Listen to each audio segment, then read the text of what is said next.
Well, folks, we've had another poll, and yeah, it's the taxpayers' poll, so you can't say it's slanted to the left. But what's happened is the left, the Labor Party, again, getting more votes. Well, guess what? They're almost at the point of taking back over. They would win the next election. Frightening for us business people. Really is frightening. Let's bring Vaughan in. Hey, Vaughan, what's your thoughts? The Taxpayer Courier poll, Taxpayers Union Courier poll, is known as right-leaning. So it was a bit of a surprise that it came out on the side of Labor on this occasion, but it is early days.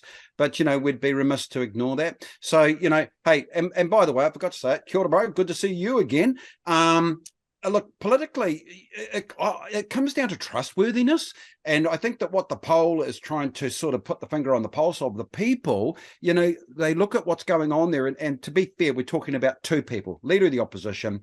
But to be fair, you'd say, who is the leader of the opposition? Is it that guy or that guy?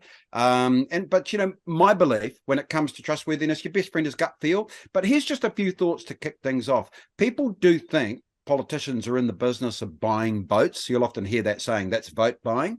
I don't buy that at all. Politicians are glorified insurance salespeople. They don't sell car insurance, they sell trust insurance. So when we vote for a politician, we're buying a 3-year insurance policy of trust. So when that trust is broken, will it stand up to the claim that we want to make? Because, politicians, if they are not buying votes, they are selling trust. Is that something that, is what I've just said make sense, Max? Well, the word trust is really, you're onto it there. I think you hit the nail right on top of the head. But there's a really important factor right here, and is that the people are losing trust in their politicians.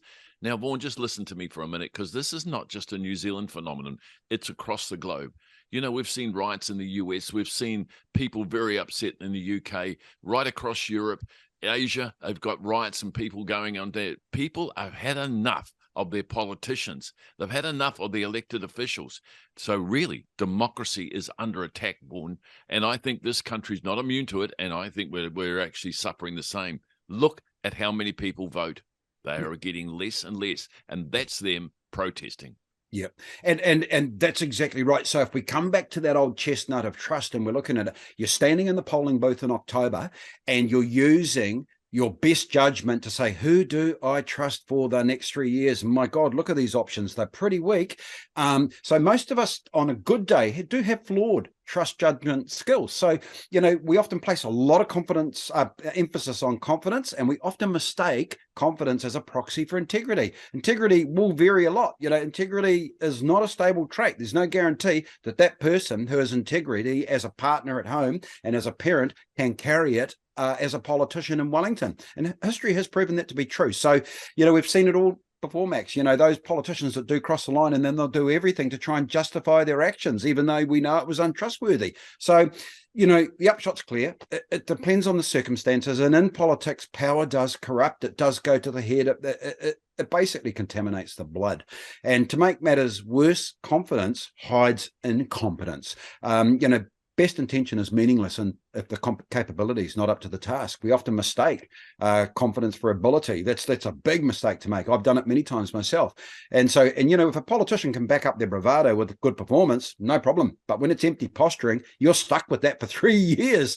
And so that's something that we've really got to do our homework on and ensure that confidence is verifiable. So I'll close off with gut feel. Listen to your puku. Could be that funny little laugh, could be dead eyes, repeated use of fancy words. For example, I've mentioned it to you before, Max. You'll notice how politicians will often use their hands as trying to be open and transparent. That's because I've read the book and it said, don't clutch your hands, don't fold your arms, yada, yada, yada. Obvious clues. They've trained themselves to do that. So, those are two known indicators. But when it comes to having a political bullshit detector, your gut feel is probably your most valuable tool. Well, look, Vaughan, the other thing, in my view, I reckon our parliamentary system and maybe democracy as itself should be really reviewed. Is it the right way to go? And look, I think the rest of the world is saying they're getting sick and tired of it. Kiwis are getting sick and tired of it. And we're really sick and tired of people taking advantage of it for their own political gain and to sell themselves as something and then come back and actually be something else. Vaughan, thanks very much. There's a lot of food for thought in here, and I think there should be more discussion on it, mate. Yeah, agree.